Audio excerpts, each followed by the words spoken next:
Bonjour à tous et bienvenue sur la chaîne d'Autoplus, je suis ravi d'être avec vous aujourd'hui sous le soleil de Marseille pour prendre le volant du nouveau Dacia Bigster.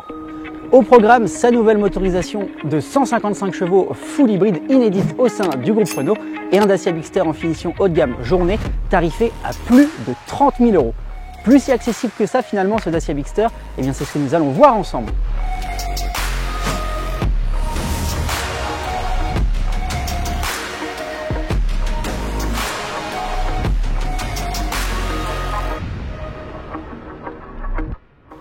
Et avant toute chose, on va se remettre un petit peu le modèle en bouche avec son style extérieur et notamment noter les différences qu'il peut y avoir entre la version haut de gamme et une version essentielle, plus accessible et d'entrée de gamme.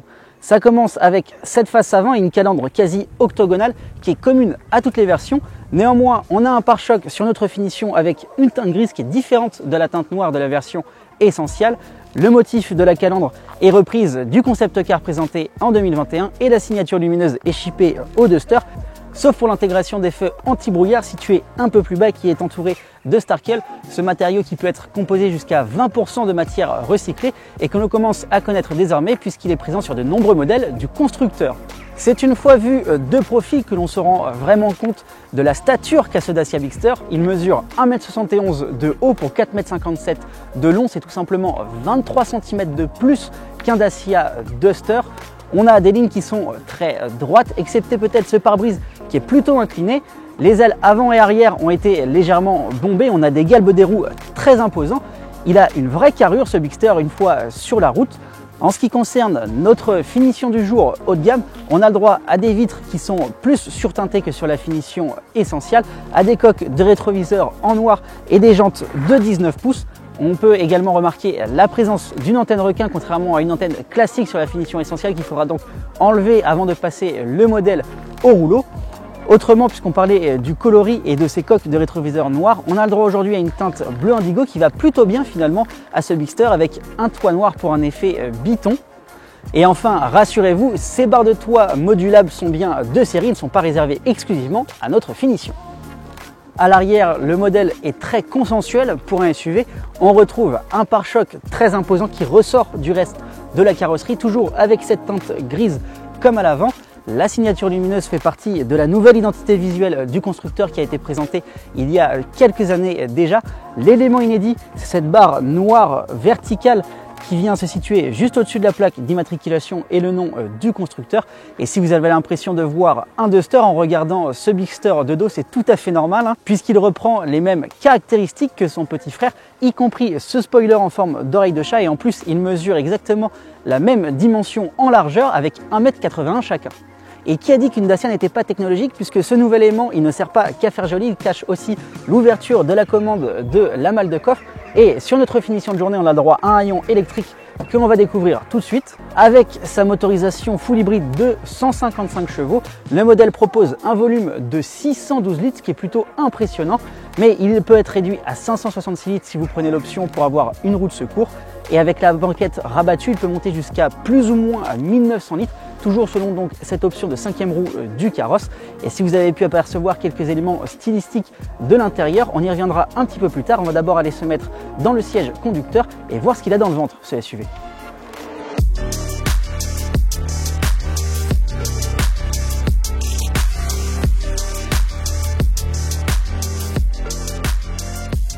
Alors une fois au volant, on va pouvoir décortiquer un petit peu cette motorisation full hybride. Elle associe un 4 cylindres 1,8 litre avec deux moteurs électriques. Le modèle purement essence va proposer 109 chevaux et la puissance totale sera de 155 chevaux. Le premier moteur électrique il va surtout servir à transmettre la puissance euro et le second à passer les vitesses puisque le tout est piloté par une boîte automatique électrifiée à 6 rapports. Ce moteur, il revendique donc la plus grosse puissance de toute la gamme de chez Dacia, mais aussi le plus grand couple, avec 372 Nm au total. Et il se veut aussi, par rapport aux motorisations full hybride des Duster et Jogger, plus efficient, plus économe en carburant.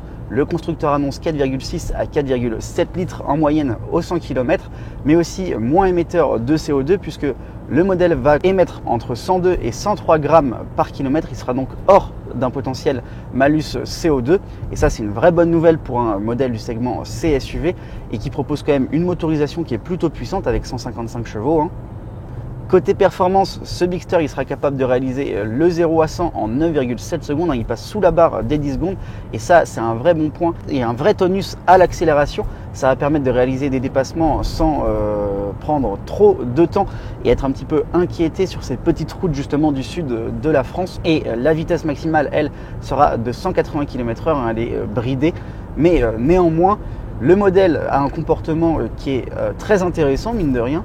Alors j'avoue qu'on a un peu l'impression de conduire un pick-up aussi avec l'aspect du capot nervuré, mais bon, pour un modèle qui se veut gros, il est quand même assez rassurant une fois au volant. On n'a pas l'impression non plus de conduire un tank et ces 155 chevaux, ils sont largement suffisants puisque le poids du modèle est assez contenu. Il est basé sur la plateforme du Duster, donc une plateforme de segment B, et pourtant il répond aux caractéristiques d'un CSUV. Et avec ce poids contenu, il ne sera pas non plus soumis, on parlait de malus CO2 tout à l'heure, il ne sera pas non plus concerné par un potentiel malus au poids. À la prise en main, finalement avec le volant, ça se passe plutôt bien. On a une direction qui suit vraiment les intentions du conducteur et on est plutôt rassuré en virage. Le véhicule est vraiment stable sur ses 4 roues. Le petit bémol, ça va peut-être être au niveau de la boîte de vitesse qui aura tendance à faire rugir un petit peu le moteur, mais uniquement sur certaines périodes et plutôt quand la batterie est déchargée, vraiment quand le moteur électrique ne propose plus de puissance et qu'on passe en thermique, uniquement en thermique. Là, ça va faire un petit peu de bruit.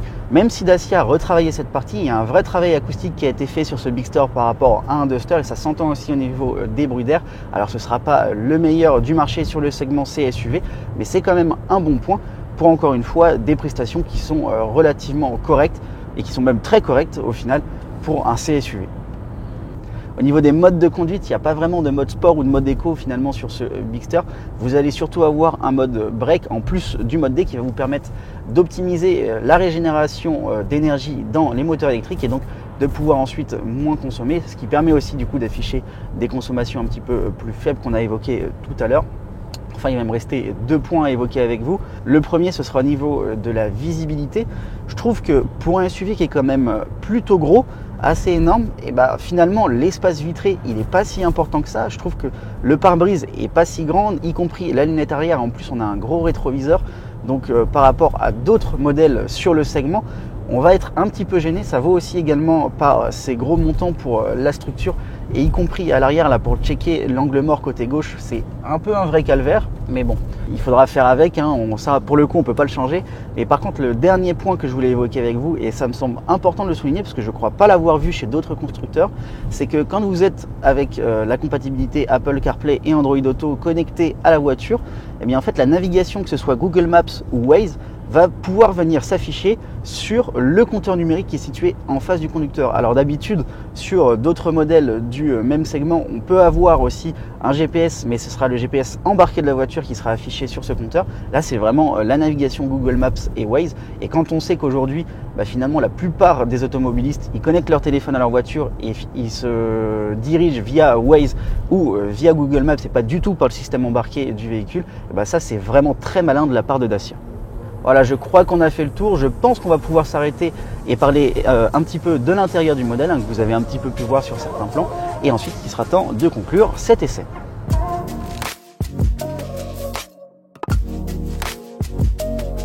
On s'est arrêté un instant sur le bas-côté pour se remémorer un petit peu l'intérieur de ce Bigster avant de conclure cette vidéo. Alors on va se concentrer essentiellement sur le modèle que l'on a entre les mains aujourd'hui.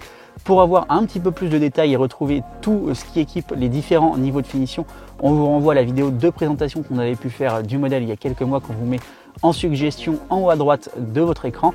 Sur donc notre finition haut de gamme du jour, on a le droit à un compteur numérique de 10 pouces qui est associé à un écran tactile central de 10,1 pouces. C'est sur celui-ci que va passer la majorité des commandes liées au véhicule. Il est compatible Android Auto et Apple CarPlay. C'est pas forcément le plus réactif du marché, mais il l'est suffisamment pour ne pas être trop frustrant. Seule la climatisation va garder des boutons physiques, un peu à l'instar de ce qu'on peut faire chez Renault. D'ailleurs, c'est vraiment la même présentation. Il y aura aussi les feux de détresse qui sont situés juste ici. Sur notre finition de journée, on a le droit aussi à une console centrale qui a été rehaussée et même à un compartiment supplémentaire qui est réfrigéré.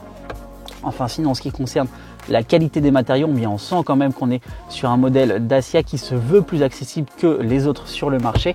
Il y a quand même beaucoup de plastique à l'intérieur de l'habitacle et on a le droit à des sièges sur une finition haute qui ne sont seulement en tissu. Mais cependant, c'est peut-être une des versions du Bigster qui est sans doute d'ailleurs la plus technologique, c'est pas peut-être, c'est sans doute la plus technologique, avec notamment des sièges chauffants, que ce soit pour le conducteur ou pour le passager. Le siège conducteur, il est aussi réglable semi-électriquement pour régler la hauteur d'assise et l'inclinaison du dossier. Et enfin, on a même le droit à un volant chauffant qui est un petit peu rembourré, et ça fait toujours plaisir. Enfin, sinon, pour ce qui est du style de cet intérieur, eh bien, on retrouve quand même la patte de chez Dacia avec des éléments graphiques qui sont bien ancrés, notamment ces bouches d'aération en Y qui reprennent la forme des feux à l'arrière.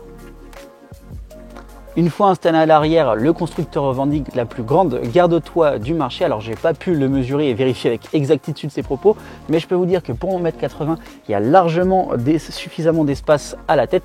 Idem au niveau des jambes, et je pense qu'au niveau de la largeur des coudes, à 3 passagers, ça devrait largement le faire.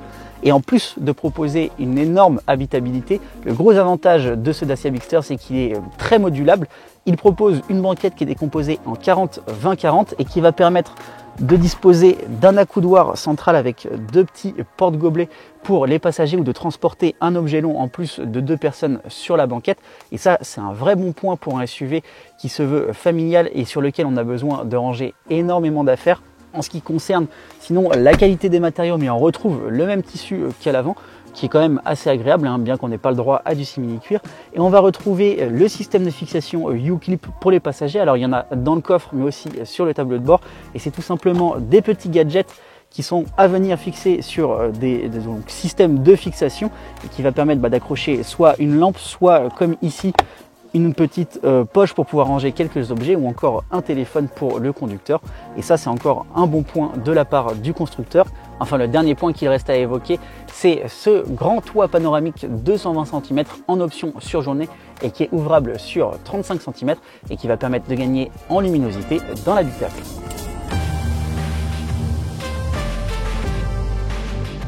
En conclusion, oui, ce Dacia Bigster est peut-être le modèle le plus cher du constructeur roumain, mais avec un tarif qui commence à 31 700 € pour notre finition et notre motorisation du jour et qui monte à 34 790 € pour le modèle que l'on a à l'essai aujourd'hui, avec donc le toit panoramique, la roue de secours et le pack hiver pour avoir les sièges et le volant chauffant, je vous mets au défi de me trouver un modèle du segment C SUV qui est capable de réaliser de telles prestations pour un prix aussi compétitif. Voilà, cette vidéo est à présent terminée. Merci de l'avoir regardée jusqu'au bout et nous on se dit à très vite sur la chaîne d'Auto Plus pour de nouveaux essais automobiles.